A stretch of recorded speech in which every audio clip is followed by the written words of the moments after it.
My name is Emily Carter. I am 28 years old, and my life has always felt like a test of endurance for my family. Every year our relatives gather in Westford Bay, and this time while we sat at the dinner table, my sister glared at me with her usual arrogance and announced that I would never receive a single cent from the family. My parents nodded in silent agreement and laughter filled the room. Everyone laughed except me, but I was calm because I had been preparing for this moment in secret. My company, Medivance, was about to transform everything. Suddenly my phone rang right there at the table. My assistant said, "Miss Carter, we have just received $50 million from Prime Ventures. Congratulations. You are now the CEO of a $150 million company." The room fell into complete silence. Everyone froze. Shocked, my sister's confident smile vanished. They had always believed I was nothing, but they were wrong. Would you like to know how I changed my destiny? Stay with me and listen to my story. Growing up in the Carter family was like living under a constant storm of expectations.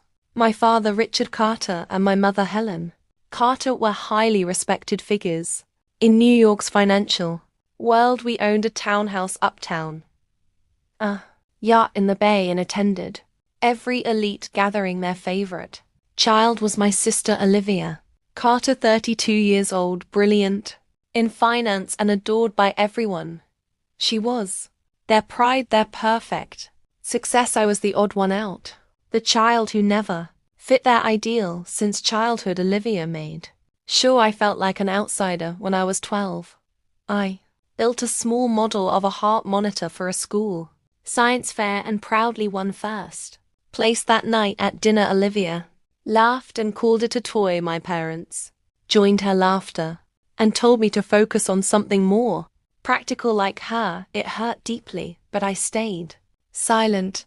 Whenever I shared my dream of building medical technology, they dismissed it. My father often reminded me that finance was our family legacy and that my inventions would never carry the Carter name. By high school, I stopped expecting their approval.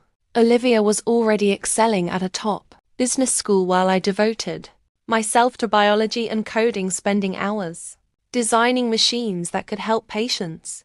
One evening I showed my parents a design for a blood sugar tracker I had created on my laptop. My mother glanced once and said, "Olivia just signed a deal with a major investment firm. That is real success." My father did not even lift his eyes from his phone after that. I never showed them my work again. What hurt most was not their words but their indifference. At dinner they spoke only about Olivia and her success. Whenever I mentioned new ideas in medical innovation, they nodded politely and ignored me. Olivia would smile, confident and proud, as if she had already won some invisible battle. At one party, a family friend asked what I did, but before I could respond, Olivia quickly answered for me. She just played with her small tech projects. Everyone laughed and I smiled, but the hurt ran deep. The only person who truly cared about me was my Aunt Margaret. She was my mother's younger sister, a retired nurse who had seen the real struggles of life. She always encouraged me to keep going and promised that one day I would prove my worth. She shared stories about patients suffering from chronic illnesses and how my inventions could make a difference. Her words gave me strength. When I enrolled at Redwood University, I stopped trying to impress my family. They thought I was chasing unrealistic dreams, but I was working for people who truly needed my creations. Every call from home reminded me of how little they respected me. My mother kept asking when I would get a real job. My father constantly compared me to Olivia, and Olivia would send links to her interviews in top business magazines. Those years of being overlooked became my fuel. I was not just building a company, I was building proof that I mattered. I was fighting to show that I was not invisible. Leaving for Redwood University in 2015 felt like my escape. I was 18 and completely Done with the judgment and pressure from the Carter family. I wanted a life that belonged to me. I studied biomedical engineering and immersed myself in circuits programming and human biology. One of my professors recognized my dedication and believed in my potential. I graduated in 2019 with a perfect GPA at the top of my class. Excited, I called my family to share the achievement. My mother casually said, "That is nice, dear. Did you see Olivia's latest article in a major business journal?" My father did not even answer, and Olivia texted, "Congrats, I guess don't expect a parade." I was not surprised by their reaction. I had long been used to their indifference after graduation. I stayed in Silicon Valley. The energy was incredible. New startups emerging every day, people creating bold ideas and taking big risks. I wanted to be part of that world. My dream was to create something that could truly help people. People do not just make money. I kept thinking about Aunt Margaret and the stories she shared about patients struggling with chronic illnesses and outdated equipment.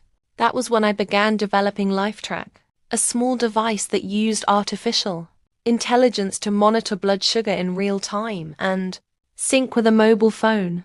It was not just another gadget, it became a symbol of hope for people who felt trapped by their condition. By 2020, I was fully dedicated to it. I lived in a tiny apartment in Palo Alto, surviving on instant meals and investing all my savings into LifeTrack. I stayed up late every night coding and teaching myself machine learning. I reached out to many engineers and most ignored me, but a few believed in my vision. My first team member was a skilled data scientist who had previously worked at a major tech company. Within 6 months, we built a working prototype that could predict blood sugar spikes before they occurred. When we tested it at a local clinic, patients were moved to tears. I realized then that this was real. I called my mother to share the news, but she only said it sounded risky and mentioned that Olivia had just closed a $10 million deal. She questioned why I did not pursue finance. I hung up. Frustrated, my father's email arrived a week later, advising me to focus on something safe and reminding me that I was not Olivia. I already knew that, and I had no desire to be her. The following year was extremely challenging. I pitched LifeTrack to many investors and most turned me down, saying it was too small or complex, but I did not give up. Aunt Margaret sent me $5,000 from her own savings to help fund another version. That contribution gave me hope. By 2022, LifeTrack had a small but dedicated user base, and one venture capital firm decided to invest $2 million. This allowed me to hire additional team members and expand testing. Patients loved our work, and doctors began requesting product demonstrations. I was even featured in a major tech publication, but when I shared the link with my parents, they never responded. Olivia only sent a brief message hoping I was not taking on too much. By 2024, LifeTrack was finally expanding rapidly. We partnered with a major hospital network in California and reached 10,000 users. I was working 18 hours a day, fixing code, meeting officials and speaking with investors. My team became like a second family because they shared the same vision. Then one evening I received a call from an executive at Prime Ventures. They said they had been tracking our progress and wanted to make a significant investment. I did not tell my parents or Olivia because they had never shown any interest in my company anyway. Looking back, those years were filled with struggle, but they shaped my strength. Every rejection, every late night, every comment from Olivia, and every disappointed look from my parents drove me to work harder.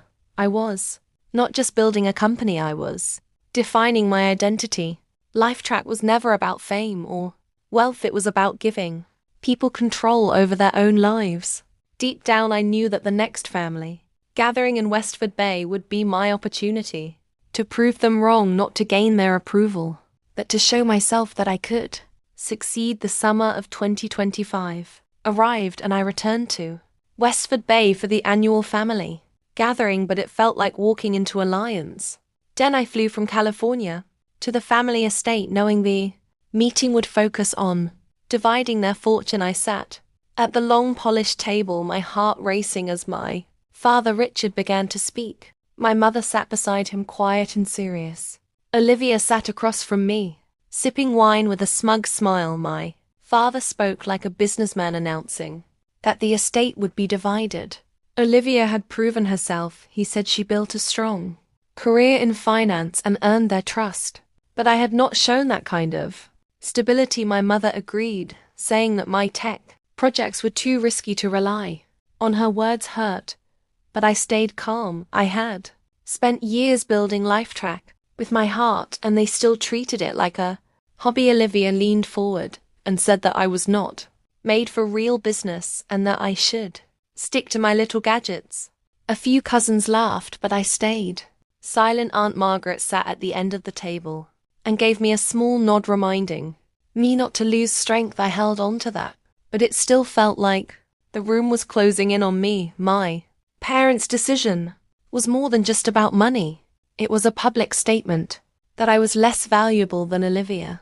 I told them that LifeTrack was not a gamble, that it was already helping thousands of people. My father interrupted, saying that numbers do not lie and that Olivia's company managed billions while mine was worth nothing. Olivia laughed again, saying I was just playing with toys. My mother added that they were proud of Olivia and that I should find my own path. The tone in her voice made my blood boil. They never even cared to ask about my work or read a single article about it. The meeting continued, and they started talking about inheritance, the townhouse in Manhattan, the shares, and the yacht. Everything went to Olivia. I was left with nothing except a vague promise that they might consider me later if I proved myself. I stayed quiet while Olivia smiled and talked about how she would decorate her new home. My cousins sided with Olivia, wanting to stay on her good side. Aunt Margaret tried to change the topic and asked about my work, but my mother stopped her, saying this is about protecting the family's future. I felt myself shrinking with every word, as if they wanted to erase me completely. I had faced rejection from investors and critics before, but this was different. This was from my own family, the people who should have believed in me. I kept my hands together, pressing my nails into my palms to stop myself from shouting. I wanted to tell them that LifeTrack was real, that it was helping people and changing lives, but I knew they would never listen. They never did. As dinner time arrived, the tension grew heavier. Olivia kept making jokes at my expense, saying maybe I could sell my gadgets at a flea market. The table laughed, and my father said nothing. My mother looked away. Aunt Margaret quietly held my hand under the table and whispered that I was better than all of this. I nodded, but inside I was breaking. I had come to Westford Bay hoping that maybe they would finally see me, but all I got was proof that I would never belong. Dinner was served, but I could hardly eat the weight of their words, and decision sat in my chest like a stone. The table was full of laughter and small talk, my mother praising Olivia's new deal, my father nodding proudly like she was his only heir. I stared at my plate, trying to block it all out. Aunt Margaret smiled at me, trying to give me strength. I was about to leave the table when my phone started buzzing. I had forgotten to silence it, and everyone looked at me. Olivia rolled her eyes, saying I could not handle a simple dinner without my toys. I grabbed my phone to mute it, but froze when I saw the caller. It was Sarah Blake, my company's chief officer. I answered quietly, telling her to be quick, but my phone was on speaker by mistake. Her voice came through loud and clear, saying, Miss Carter, Prime Ventures just sent $50 million. LifeTrack is now valued at $150 million. You are officially a top CEO. The entire room went silent. My father's fork froze in midair. My mother's glass remained still in her hand. Olivia's face lost all color, and my cousins stared at me in shock. Aunt Margaret smiled proudly and raised her glass, saying, "Well done." Emily, I tried to speak calmly and said, "Sorry, that was my team." Olivia tried to laugh it off, asking if I had won the lottery.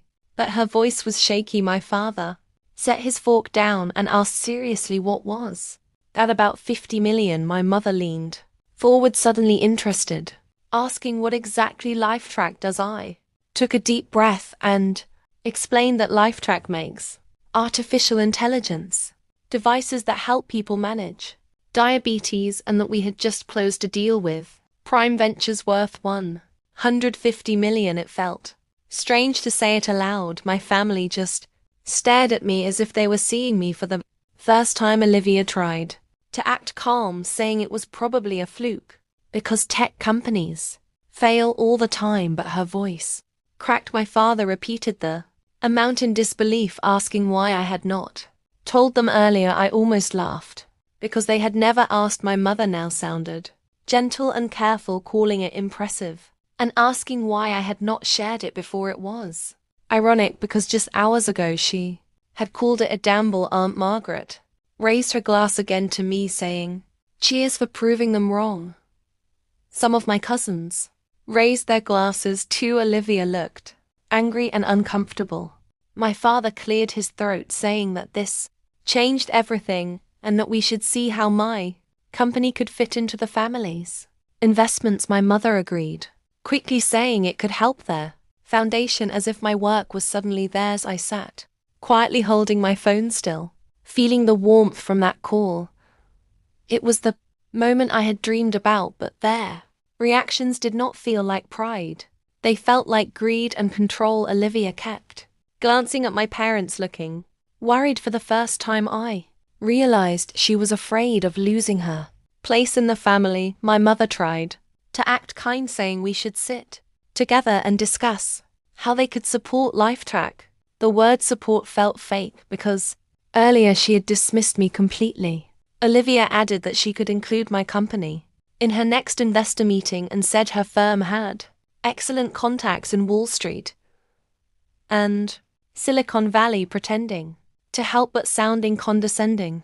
I clenched my jaw, remembering every time she had called my work useless. Now that there was money involved, she wanted a share. My father stayed calm, but I could see the calculation in his eyes. Said this new valuation changed everything, and that LifeTrack should be added to the family's investment group, meaning he wanted control. The same people who never cared about my dream were now planning how to profit from it. I could see my father calculating everything in his mind. To him, LifeTrack was not my success.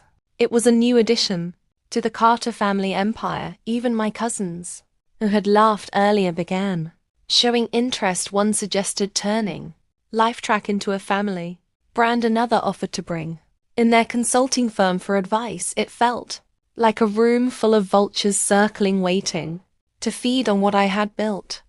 None of them cared about the patients we were helping or the lives we were improving. They only saw a way to make themselves look good and grow their bank accounts. Aunt Margaret stayed silent, watching me carefully as if she knew what was about to happen. My mother talked about hosting a charity event where LifeTrack could sponsor her foundation, while Olivia jumped in, saying we should make it a joint venture with her finance company. She smirked and said I wasn't ready to handle that kind of money and that she should take charge. My father agreed, insisting that my financials be reviewed because this was too big for me alone. I couldn't believe the arrogance.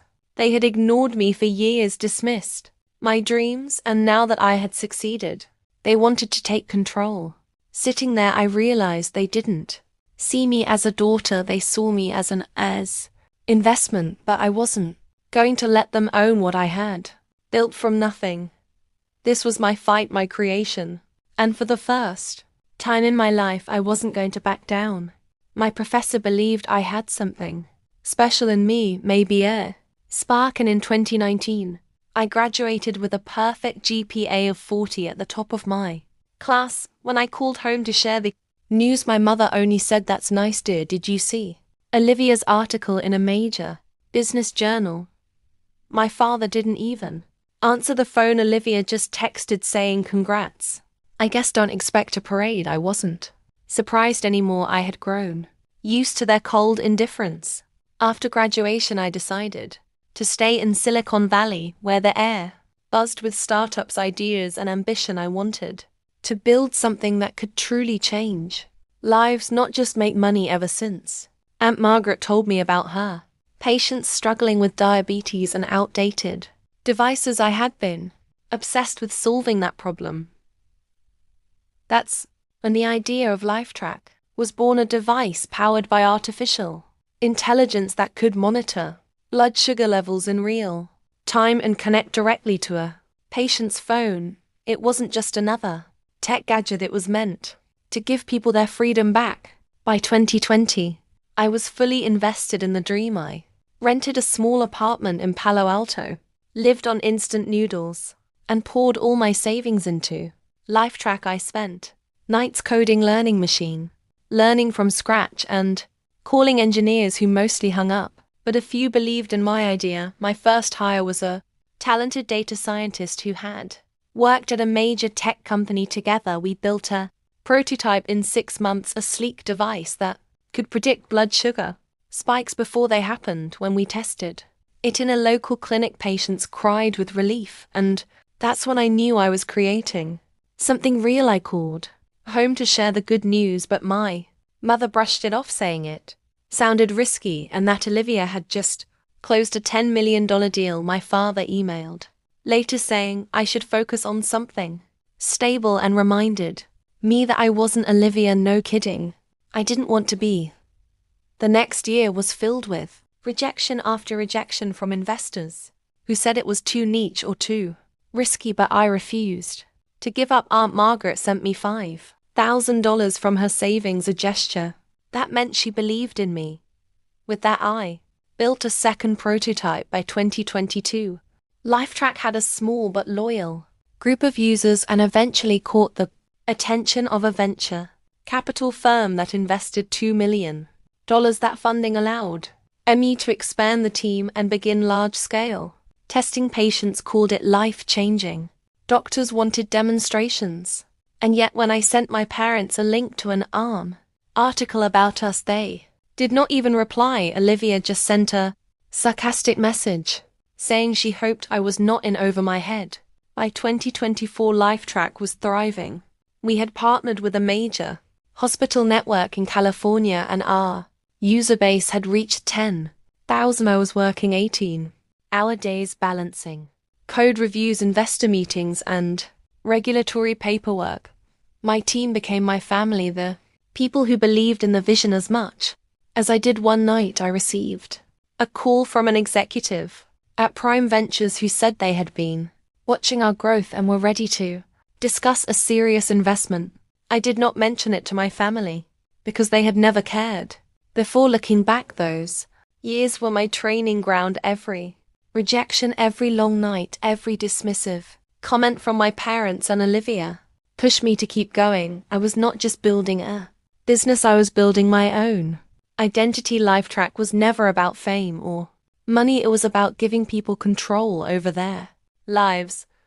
But deep down, I knew that the upcoming Westford Bay family meeting would finally give me the chance to prove they had underestimated me, not to earn their approval but to earn my own. The summer of 2025 felt tense as I arrived at our family's Westford Bay estate for the annual meeting. The topic was inheritance, and I knew what was coming. I sat at the long wooden table while my father began the discussion. My mother sat upright beside him, while Olivia lounged across from me with a smug smile and a glass of wine. My father said they had decided how to divide the family estate. Olivia had proven herself in finance, he said. While I lacked stability, my mother agreed and added that my tech ventures were risky, and they could not trust the family wealth to chance. The words hit like a slap, but I stayed composed. I had spent years building LifeTrack, yet they treated it like a hobby. Olivia leaned forward and told me I wasn't cut out for business, mocking me to stay with my little gadgets as everyone laughed. Aunt Margaret gave me a Small nod of encouragement. From the end of the table, my parents. Decision was not just financial, it was their way of saying I wasn't enough. I tried to speak, telling them LifeTrack was saving lives, but my father interrupted and asked what my company was worth compared to Olivia's. Billions. Olivia laughed, spinning her glass of wine. My mother added that they were proud of Olivia's achievements and that I should find my own path. Their tone made my blood boil. They had not read a single thing about my work, had not once cared enough to ask. They moved on to discuss assets, properties and shares. Olivia was awarded the Manhattan townhouse, a stake in the hedge fund, and the yacht. I was left with nothing but a vague promise of future consideration if I somehow proved myself. I sat there silently as Olivia gloated, talking about how she would redecorate the townhouse. My cousins nodded along, eager to impress. Her Aunt Margaret tried to ask about my work, but my mother dismissed it, saying the meeting was about securing the family's future. I felt smaller with every word, as if they were erasing me from existence. I had faced rejection from investors before, but this was my family, the people who were supposed to believe in me, telling me I was nothing. I clenched my hands under the table to stop myself from breaking down. I wanted to shout that LifeTrack was real and changing lives, but I knew it was useless. Dinner was served, but I could not eat. The air was heavy with tension and pride as Olivia bragged about her latest deal, while my parents smiled with approval. I was seconds away from leaving when my phone started buzzing. On the table, everyone turned to look. I picked it up, planning to silence it, but froze when I saw the caller ID. It was Sarah Blake, my chief operating officer. I answered quietly, but her voice came through too loud on speaker by accident. She said, "Miss Carter, Prime Ventures has just wired $50 million. LifeTrack is now officially valued at $150 million. The room went silent. My heart raced as everyone stared. My father's fork froze midair. My mother's wine glass hovered near her lips, and Olivia's smirk vanished as her face turned pale. My cousins stared, wide-eyed, while Aunt Margaret smiled proudly and raised her glass. I apologized, saying it was just my team, but the silence said everything. Olivia tried to laugh it off, asking if I had won the lottery, but her voice cracked under the weight of her shock. My father set his fork down, his eyes narrowing. "What is this? About $50 million? He asked, his tone sharp, like he was interrogating a junior analyst. My mother leaned forward, suddenly interested, as if she had ever cared before. "Emily, what exactly is LifeTrack doing?" she asked. I took a deep breath, the weight of years of dismissal fueling me. LifeTrack builds AI-powered devices to help people manage diabetes, I said. "We just closed a deal with Prime Ventures. They are backing us because our technology is saving lives. The company is now valued at $150 million. Saying it out loud felt surreal. I had dreamed of this moment, but not like this. Not with my family staring at me as if I were a stranger. Olivia scoffed weakly. "That is cute," she said, her voice faltering, "but it is probably a fluke. Tech fails all the time." My father ignored her, his eyes locked on me. $150 million, he repeated as if he could not believe it. "And you did not think to tell us?" I almost laughed. "Tell them they never asked," my mother chimed in, her tone softer, now almost calculated. "Honey, this is impressive. Why did not you share this sooner?" The hypocrisy burned hours ago. They had called my work a gamble. Aunt Margaret cut through the tension, raising her glass to Emily for proving them all wrong. A few cousins hesitantly raised their glasses, unsure how to react. Olivia's face twisted as if she had swallowed something bitter. My father cleared his throat again. "Measured this changes everything," he said. "We should discuss how this fits into the family portfolio." My mother nodded, already scheming. "Yes, we could leverage this for our foundation," she said, as if my work were theirs to claim. I sat there, my phone still warm in my hand, Sally's words ringing in my ears. This was the moment. I had waited for, not for their approval, but for the chance to stand, taller than their doubts, yet their sudden interest did not feel like pride. It felt like opportunism, like they saw me as a new asset to exploit. Olivia's eyes darted between me and my parents, her confidence crumbling for the first time. I saw her not as the golden child, but as someone scared of losing her throne. I was not sure what would happen next, but one thing was clear. I was not the invisible daughter anymore. The silence after Sarah's call did not last long as the shock wore off. My family's gears started turning, not with pride, but with calculation. My mother was the first to pivot, her voice suddenly warm like she had rehearsed. Emily, this is a game changer," she said, setting her wine glass down. "We should sit down and discuss how we can support LifeTrack." Support, the word felt like a bad joke. Hours ago she had called my work a gamble, and now she was acting like my biggest fan. I did not respond, just stared at her, letting the hypocrisy sink in. Olivia jumped in next, her tone sharp but laced with a fake smile. "You know I could feature LifeTrack in my next investor pitch," she said, leaning forward like we were suddenly partners. "My firm's got connections, Wall Street, Silicon Valley. I can get your little startup some real exposure." Her words dripped with condescension, as if my company needed her to succeed. I clenched my jaw, remembering every time she had dismissed my work as a toy or a pipe dream. Now that money was on the table, she wanted a piece of it.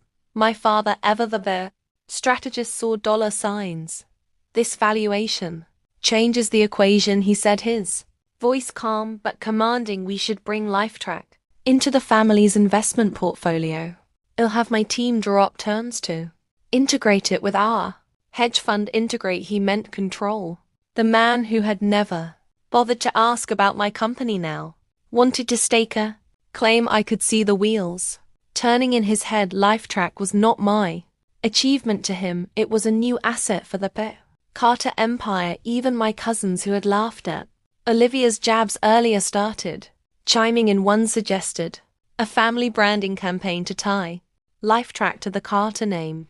Another asked if I needed strategic advice from their consulting firm. It was like watching vultures circle. They did not care about the patients using my device or the lives we were saving. They saw a shiny new toy to boost their own egos and bank accounts. And Aunt Margaret stayed quiet, her eyes fixed on me, like she knew what was coming. I let them talk, their voices overlapping with ideas about leveraging my success. My mother mentioned a charity gala where LifeTrack could be a headline sponsor for her charity. Of course, Olivia doubled down, pitching a joint venture where her firm would guide LifeTrack's growth. "You are not equipped to handle this kind of money," she said, her smile tight. "Let me take the lead." My father nodded, adding, "We will need to review your financials. Emily, this is too big for you to manage alone." The audacity floored me. They had ignored me for years, and now they thought they could waltz in and take over. Finally, I had had enough. I pushed my chair back, the scrape against the floor cutting through their chatter. "Let me make this clear," I said, my voice steady but cold. "LifeTrack is not yours to claim. You did not believe in me when I was coding in my apartment, living on noodles to save money. You did not care when I sent you articles about our first users, or when I begged you to listen." I turned to Olivia. "You called my work a flea market project. Now you want to advertise it." "No thanks." Her face flushed, but she did not respond. I looked at my father. "And you," I said, "you told me to get a real job. LifeTrack is my job, my legacy. It is not a line item for your portfolio." My mother tried to interrupt, her voice soft and manipulative. "Honey, we are just trying to help." I cut her off. "Help? You called it a gamble. You chose Olivia over me every single time. I built this without you, and I will keep building it without you." The table was quiet now, the air thick with tension. My cousins avoided my gaze, suddenly fascinated by their plates. Olivia's hands gripped her napkin, Her knuckles wiped my father's jaw, tightened like I had insulted his authority. My mother's smile faltered, but she tried to salvage it. Emily, we are family. We can work together on this. I shook my head. Family does not tear you down for years and then claim your wins. You do not get to rewrite the story. Now Aunt Margaret finally spoke, her voice calm but firm. You should be proud of her, she said to the table. She did this despite you, not because of you. My parents did not respond, and Olivia just stared at her wine, felt a rush of gratitude for Aunt Margaret, but also a clarity I had never had before. These people were not my allies, they were opportunists, and I was done letting them define me. As I sat back down, I knew this was not the end of their scheming, but it was the end of my patience.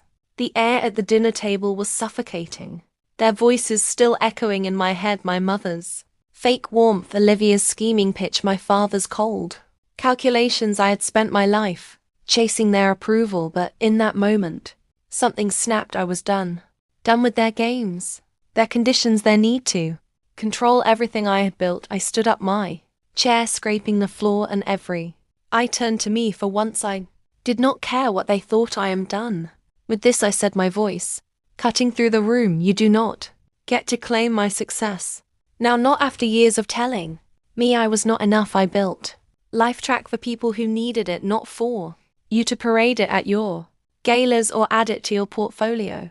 My mother's face tightened, her smile gone. Emily, do not be dramatic, she said, her tone sharp. We are trying to build something together. I laughed, a bitter sound that surprised even me. Together, you did not want me in your world until there was money on the table. That is not family, that is business. Olivia leaned back, her arms crossed, trying to look unfazed. You are making a mistake, she said, her voice low. You need us. LifeTrack will not survive without our connections. I met her gaze, unflinching. I have survived without you my whole life. Olivia, I do not need your connections. I have got my team, my investors. My vision. LifeTrack is mine. Her eyes narrowed, but she did not have a comeback for once. She looked small. My father tried to take charge, his voice booming. Emily, sit down. We are not done discussing this, but I was already done. No, Dad, I said, the word sharp on my tongue. You do not get to order me around anymore. You made your choice when you wrote me out of the estate. I am making mine now. I turned to the rest of the table, cousins, aunts, uncles, all watching. Like this was some reality show. I am not your fallback plan or your cash cow. I am done trying to prove myself to people who never saw me. Aunt Margaret's eyes glistened, a proud smile tugging at her lips. She did not say anything, but her nod was enough. My mother tried one last time, her voice softer, almost pleading. Emily, you are part of this family. Do not walk away. I shook my head. You stopped being my family when you chose sides. I am not walking away. I am choosing myself. With that, I grabbed my phone and my bag and I walked out. The sound of the heavy door slamming behind me felt final, like a chapter closing. I did not look back as I left the East Hampton estate. The drive to the airport was a blur, my hands gripping the wheel, my mind racing. I called Sarah from the car. We are moving. LifeTrack, I told her. Seattle. It is a fresh start away from all this. Sarah did not hesitate. I am in, she said. The team will follow you anywhere. Her loyalty grounded me, a reminder of the family I had built, one that believed in me without strings attached. Seattle made sense. It was a tech hub far from the New York finance world that had suffocated me. LifeTrack needed room to grow, to focus on our mission without my family's shadow looming over us. By the time I boarded my flight, I had already emailed our lead investors about the move they were on board, excited about the new direction. I spent the flight sketching out plans, new hires, expanded R&D partnerships with Seattle's medical research centers. For the first time in years, I felt free, like I was finally running towards something instead of away. Leaving was not easy. A part of me ached for the family I had wanted, the one that cheered you on, not the one that kept score. But I knew staying would mean losing myself to their expectations. Aunt Margaret texted me as I landed. "You did the right thing, kid." Keep shining, her words were a lifeline, but they also reminded me of what I was leaving behind. Not just the estate or the money, but the hope that my parents or Olivia would ever see me for who I was. As I stepped off the plane in Seattle, the weight on my chest lifted. Lifetrack was not just a company, it was my proof that I did not need their validation to succeed. I was starting over, not because they had pushed me out, but because I had chosen to walk away. The road ahead was not clear, but it was mine. 6 months after leaving East Hampton, I stood in a Seattle conference room facing a sea of reporters and flashing cameras. Lifetrack was no longer just a startup. It was a movement. Today we were announcing our expansion into Europe with partnerships lined up in London, Berlin, and Paris to bring our AI-driven diabetes monitors to millions more. Sarah stood beside me, her steady presence a reminder of the team that had become my real family. As I stepped up to the podium, I felt a surge of pride, not for proving my old family wrong, but for building something that mattered. "Thank you for being here," I began, my voice clear and steady. Lifetrack's mission has always been about empowering people to live better lives. Our devices have helped over 50,000 patients manage their diabetes with confidence. And today we are taking that mission global. We are launching in Europe next quarter, partnering with top hospitals to make real-time health monitoring accessible to all. The room buzzed with questions, but I kept going. This is not just about tech, it is about hope. It is about giving people control over their health, no matter where they are. The reporters ate it up, scribbling notes and firing off questions about our tech, our timeline, our impact. Sarah handled the numbers, breaking down our 50 million SoftBank investment and our 150 million valuation with the precision of a seasoned coup. But the moment that hit me hardest was when a young reporter asked, "What inspired you to keep going despite the challenges?" I paused, thinking of the nights I doubted myself, the years of my family's dismissal, the people who need this. I said, every email from a patient saying Lifetrack changed their life. That is what kept me going. After the press conference, I stayed to talk with a group of high school girls invited through a STEM outreach program. They were bright, curious, and a little nervous, clutching notebooks filled with questions about coding and biotech. I saw myself in them.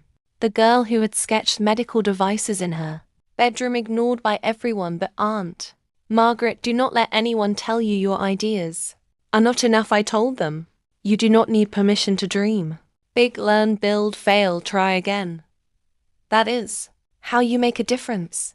One girl, barely 16, asked how I dealt with people who did not believe in me. I smiled. "You proved them wrong by doing the work." The event wrapped up with a flood of emails and calls, investors wanting meetings, hospitals requesting demos, even a tech influencer pitching a podcast, but none were from my parents or Olivia. They had been trying to reach me since I left East Hampton. Texts, voicemails, even an email from my father's assistant about a family meeting. I did not respond. My mother sent a message claiming she was proud and wanted to reconnect. Olivia left a voicemail offering to collaborate on a new project. Her tone all business, no apology. I deleted them all. Aunt Margaret was the only one I replied to, thanking her for her support. Her response was simple: "Keep leading, kid." Settling into Seattle felt like breathing for the first time. Lifetrack's new headquarters was a hub of energy. Engineers tweaking algorithms, designers refining prototypes, and patient advocates sharing stories that fueled our mission. We were already planning our next device, one that could track more than just blood sugar. I spent my days in meetings, my nights mentoring young women in STEM through local programs. It was not about fame or money.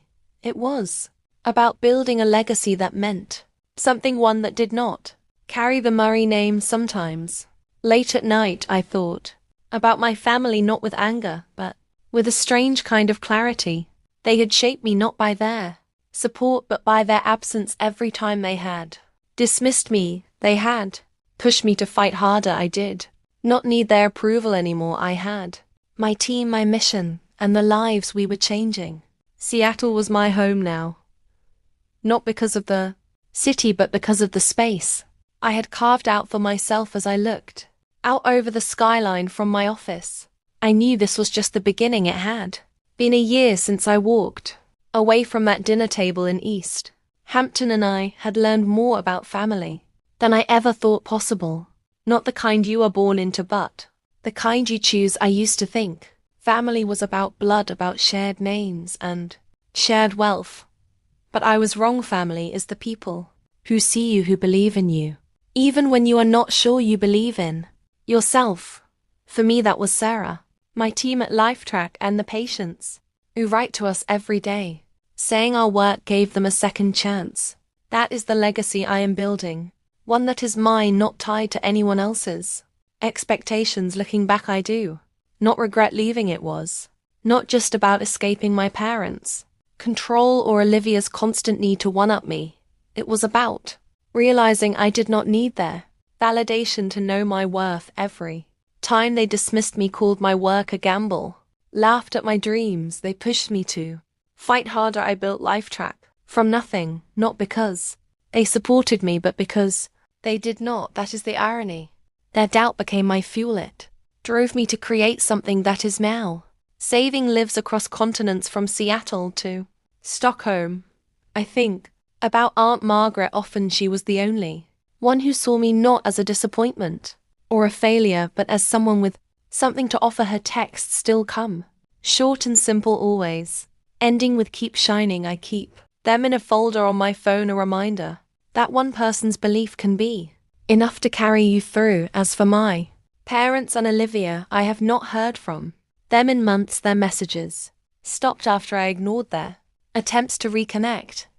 I do not know if they are angry or just embarrassed, and honestly, I do not care. I have let go of the need to fix them or prove them wrong. My energy is better spent elsewhere. LifeTrack is growing faster than I ever imagined. We have expanded to 5 European countries with teams on the ground, training doctors and patients on our devices. Last month we hit a milestone: 100,000 users worldwide. Every number represents a person, a parent, a kid, a teacher who can live without the constant fear of a health crisis.